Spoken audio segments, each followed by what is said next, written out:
सरकार क्या है कि आजकल बहुत सारे पाठ्यक्रमों में भी चेंज हो रहा है, यूनिवर्सिटीज़ में बदले जा रहे हैं, तो उसके बारे में आरोप लगाया जा रहा है कि ये सब कुछ सनातन और हिंदू राजाओं के बारे में पढ़ाया जा रहा है, जो यहाँ पे बाकी लोग थे जिन्होंने किया उनको हटाया जा रहा है, और ये एक राजनीतिक षड्यंत्र है। जो महाराणा प्रताप के बारे में जानना चाहिए, जो अशोक के बारे में जानना चाहिए, जो कहना है आप लोगों का या बहुत से लोगों का कि भारत महान रहा है अशोक के ज़माने से लेकर के चंद्रगुप्त मौर्य के ज़माने से, हर्षवर्धन के ज़माने से, जिनका राज अफगानिस्तान के आगे तक भी अखंड भारत होता था, तो वो नहीं पढ़ाया गया। अब सरकार उसमें बदलाव कर रही, तो कहा जा रहा है कि ये एक साजिश है, षड्यंत्र है, एक खास समुदाय, मुस्लिम अब समुदाय। तक ये नहीं हो रहा था तो वो षड्यंत्र नहीं था। आज़ादी के 10 वर्षों तक, लगभग 2 कार्यकाल तक इस देश का शिक्षा मंत्री कौन रहा, ये सबको मालूम है। जैसे चाहा वैसे पढ़ाया गया। अब हमें एक बात बताओ, चलो ठीक है, थोड़ी देर के लिए देश को अलग कर देते हैं, थोड़ी देर के लिए देश बिल्कुल अलग कर दिया, अच्छाई और बुराई में से कोई क्या चुनेगा? जाहिर सी बात है, अच्छाई कोई चुनेगा ना। तो एक तरफ अकबर है और एक तरफ महाराणा प्रताप है। अब मुझे कोई ये बता दे कि इसमें अच्छा क्या है और बुरा क्या है, काला कौन सा है और सफ़ेद कौन सा है। एक व्यक्ति है जिसके हरम में 500 से ज़्यादा महिलाएं हैं, क्या कहते हैं इसको, हरम में अगर इतनी सारी महिलाएं, उसका मतलब क्या? उसका मतलब रेपिस्ट ही हुआ ना। बिल्कुल। तो एक ऐसा व्यक्ति जो रेपिस्ट है, जो धर्म परिवर्तन करा रहा है, मुझे नहीं धर्म परिवर्तन करना, तो मेरी गर्दन में तलवार धर के करवा दोगे क्या? सिखों से पूछो, वो बताएंगे अच्छाई क्या है बुराई क्या है। 3-4 साल के बच्चे का कलेजा निकाल के बंदा सिंह बहादुर के मुंह में घुसेड़ दिया कि बोलो सलाम जिंदाबाद, नहीं तो मरो। तो मैं थोड़ी देर के लिए राष्ट्र को अलग कर दो, चलो 1857 1947 से पहले का देश में अलग मानता हूं, लेकिन अच्छाई तो चुनोगे कम से कम। अगर इतने अंधे हो तो फिर आपका अंधे बने रहना आवश्यक है। पर आप जिनको कह रहे हैं उन्होंने तो इस देश को चुना है ना। नहीं 47 ना, में। ना, ना, ना, अरे अभिषेक भैया, ये बात आप भी जानते हैं, आपका प्रश्न ठीक है, बहुत अच्छा है, लेकिन ये बात आप भी जानते हैं। अगर उनको कहा होता तो चले गए होते पाकिस्तान। उन्होंने चुना है इस देश को। कहा गया था, चुना है इस देश को, मैंने मान लिया। चुना है तो ढंग से चुन लो ना, फिर चुनो अच्छे से। बोलो एक बार कि हम भारत का मुसलमान गाय खाना बंद कर देगा, अच्छे से चुनो ना। मेरे हो तो मेरे दिखो भी, तुम मेरे बाकी सब तुम्हारा, ये क्या बात हुई? तुम मेरे बाकी सब तुम्हारा। गाय का एक्सपोर्ट क्यों हो रहा है? हाँ ठीक है, जब मैं, ये भी बहुत अच्छी बात आपने कही, मैं ये कहूँ कि ये ए नाम का व्यक्ति है, ये चोर है, और उसको बोलूँ कि आप चोर हैं, तो वो ये ना सफाई दे कि मैं चोर हूँ कि नहीं, वो ये कहता है कि बी भी तो चोर है। आप अपने हिस्से का काम करो ना, आप खाना बंद करो। आप बोल दो एक बार मस्जिदों से जहाँ आपके धौंतू लगे उनसे एक बार बोल दो जय श्री राम, तो हमें भी अच्छा लगे कि भाईचारा दिखाया गया। अगर हो रहे हो, चुना ना इस देश को, तो पूरा चुनो। मैं कई ऐसे नाम जानता हूं आपको मुसलमानों का, मुसलमान लेडीज का, जेंट्स का, जो जय श्री राम बोलते हैं। उनको स्वागत करता हूं, और जहां मेरा तिलक है उनको वहां पर स्थान देने के लिए का बयान देता हूं। ऐसे लोग तो हों, इन्हीं की तो संख्या बढ़ानी है, निकाला तो नहीं जा सकता। सच तो यही है ना, क्या होगा? आपने कविता भी कही थी इस पर, निकाला नहीं जा सकता। वो कविता आप, मैं चाहूँ कि आप सुनाएं। अभी विस्मृत है, जैसी आती है मैं बताता हूँ आपको। भाई गद्दारों को निकाला तो नहीं जाएगा, लेकिन निकाला ना जाए। मैंने ये कहा था कि 10-20 करोगे, बहुत छोटी सी बात, छोटी सी, आप इसको थोड़ा अपने तरीके से एक बार सुनो। बहुत छोटी सी बात है कि ये देश अभी विश्व में सबसे ज्यादा जनसंख्या वाला देश है, और मुझे लगता है कि 75% जो समस्याएं हैं वो जनसंख्या है। उसके बाद में भी आप ये कह रहे हो कि नहीं, ये तो अल्लाह की करम है, देन है, ये देश के हित में है या अहित में है? मैं आपसे पूछना चाहता हूँ। सरकार को कहिए रोक दे। सरकार कैसे रोक देगी? ठीक है, मैंने मान ली। सरकार रेड लाइट नहीं रोक पाई। भाई साहब कैसी बात कर रहे हो? सरकार कौन है? सरकार को क्यों नहीं, उन पे क्यों नहीं कविता बना रहे हो? उनको क्यों नहीं गाली दे रहे हो? मैं बताता हूँ, सरकार नहीं रोकेगी। सरकार, आप सरकार गाय एक्सपोर्ट कर रही है, आप कुछ नहीं बोल रहे, आप कह रहे हो आप सुधरो। एबी का उदाहरण दे दिया आपने। सरकार अगर कुछ नहीं कर रही, आप उनको कुछ नहीं बोल रहे। जनसंख्या कानून बोलिए ना, जनसंख्या कानून लाइए। कई 10 सालों से 15 सालों से हम सुन रहे हैं कि जनसंख्या कानून आएगा, क्यों नहीं आ रहा? उसके लिए भी बातें चल रही है ना, उसके लिए भी बोला जाता है। जो लोग दोषी हैं, मैंने पहले ही कहा, जो दोषी हैं, फिर वो चाहे सरकार में बैठे हों, मुझे कौन सा भजिया तलना है उनके साथ। इस देश में ये भी होता है, बहुत बार मैंने सुना, जब विवाद होते हैं हिंदू मुसलमान के बीच में, तो ये कहा जाता है कि इस देश में हमारे बाप दादाओं ने 900 साल 1000 साल राज किया है, तो वो तो अकबर को ही चुनेंगे ना। हाँ, तो जब आप अकबर को चुनेंगे तो फिर महाराणा प्रताप को हम चुनेंगे। फिर ठीक है, पड़ेगा कौन भारी फैसला मैदान में होगा। अगर बहस निर्णय करने के लिए बहस करनी है तो 2 बातों में निर्णय हो जाता है, और केवल बहस करने के लिए बहस करनी है तो करते रहो 75-76 साल तक बहस। आखिरी में निर्णय तो लेना पड़ेगा, या तो कमर तक पानी है अभी तैरना शुरू कर दो, या नाक तक डूब जाओ तब तैरना शुरू करो। तैरना तो पड़ेगा। आप संविधान को मानते हैं ना? यस, मानता हूँ। कानून को मानते हैं? बिल्कुल। आपकी एक लाइन है, ये तो लाइनें चली रही हैं, एक लाइन और मैं बोलता हूँ कि जिनको खालिस्तान चाहिए हमको उसकी जान चाहिए। कानून से ऊपर हैं आप। एक कवि की भाषा, कवि तो क्यों किसी संविधान की भी जान कह मांग है। रहा है? संविधान में भी दंड संहिता है ना। हाँ, इस देश के कोई टुकड़े करेगा तो क्या संविधान उसको दंड देने की तो बात नहीं करेगा? संविधान देगा ना, कविराज क्यों देंगे? अरे संविधान ही देगा दंड, तो मैं वही बात तो कह रहा हूँ। आपने कहा हमको उसकी जान चाहिए। हम कौन हैं? हम आप कौन हमको बताइए? अलग क्यों करते हैं? नहीं, मैं अलग नहीं कर रहा। हम ही संविधान है। 1/140 करोड़ भारत मैं हूं, और 1/140 करोड़ भारत आप हैं, और हम सब मिलके भारत हैं, और हम सब मिलके संविधान।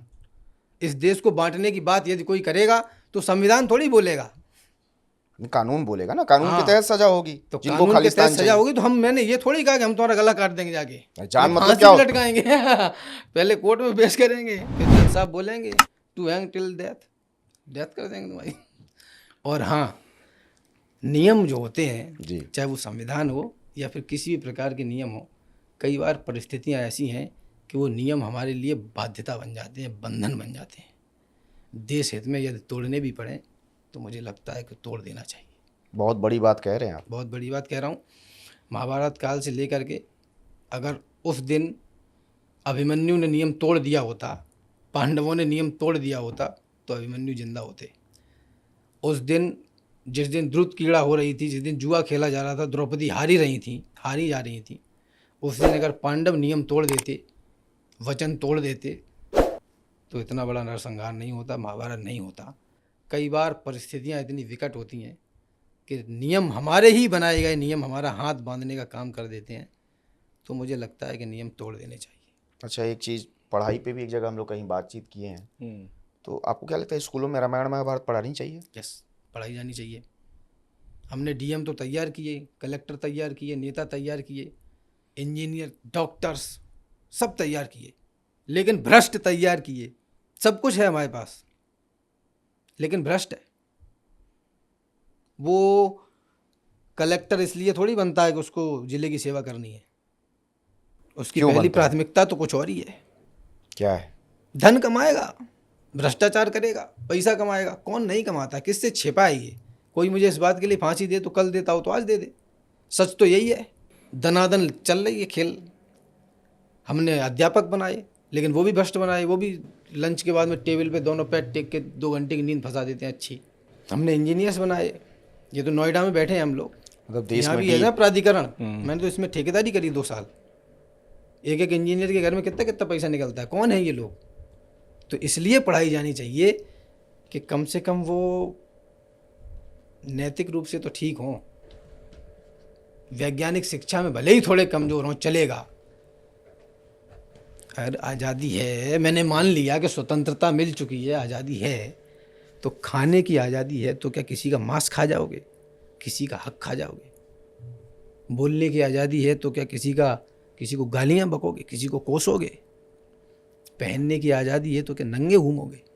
आज़ादी का ये मतलब तो नहीं था। क्या है आज़ादी का मतलब? आज़ादी का मतलब ये है कि हम जो कुछ भी प्रत्यक्ष या परोक्ष रूप से करें, वो करने से पहले ये सोच लें कि उसका इस देश के ऊपर क्या प्रभाव पड़ने वाला है। आप कह रहे हैं किसी की जान ले लो तो क्या उससे देश का प्रभाव नहीं पड़ेगा?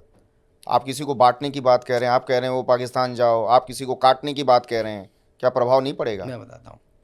सामने हो देवता तो हम भी सज्जनता दिखाएं, हो असुर यदि सामने तो फिर कहो क्या गीत गाएं। आने वाले वक्त का हमको जरा अंदाज हो, विश्व का है सत्य और ये सच न नजरअंदाज हो। इतिहास के हर एक पन्ने में कथा सामर्थ्य की, इतिहास में लिखते नहीं बातें कभी भी व्यर्थ की। और दुनिया में सदा ताकतवरों का राज है, जिसकी भुजाओं में है बल, वह विश्व का सरताज है। लेकिन आपकी वाणी गजब ओज की है। मैं ये थोड़ी कह रहा हूँ सबको मार, मैं ये नहीं कहता, आपके 4-5 बार आपने इस बात को रेखांकित किया कि किसी को मार देना संविधान के खिलाफ है।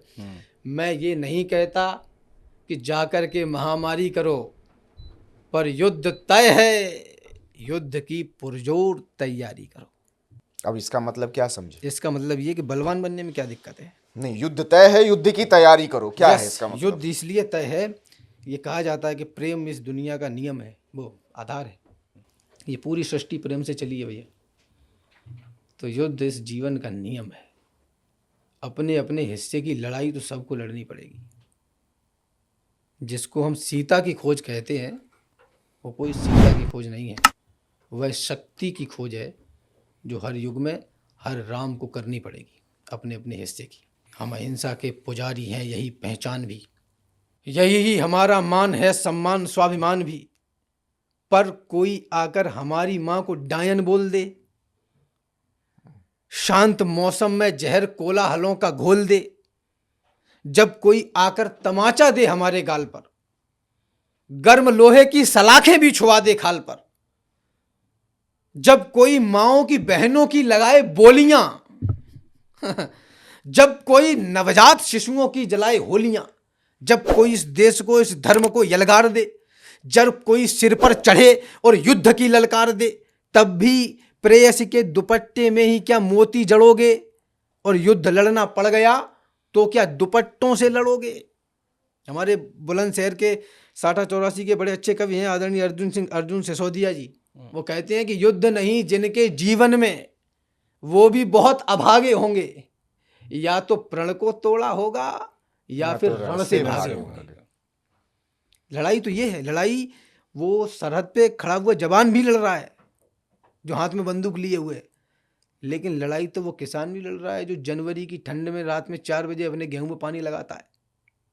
लड़ाई वो बच्चा भी लड़ रहा है जो सुबह 10 किलो किताबें पीठ पे टांगता है, शाम को 4 बजे आता है लौट के घर स्कूल से। लड़ाई तो वो भी लड़ रहा है। लड़ाई वो व्यापारी भी लड़ रहा है जो दिन भर कमाता है, शाम को टैक्स गवर्नमेंट को दे देता है। तो हम अपने हिस्से की लड़ाई तो लड़ें, और लड़ेगा वो जो तैयार होगा। कायरों के द्वारा की गई प्रार्थना, प्रार्थना नहीं याचना बन जाती है, भीख बन जाती है। प्रार्थना करने के लिए भी बलवान बनना पड़ता है। दिनकर कहते हैं, क्षमा सोहती उस भुजंग को जिसके पास गरल हो। बिना जहर वाला सांप बोले कि जाओ तुमको छोड़ दिया तो लोग हंसेंगे ही ना। तो मैं कह रहा हूं कि बलवान बने रहो।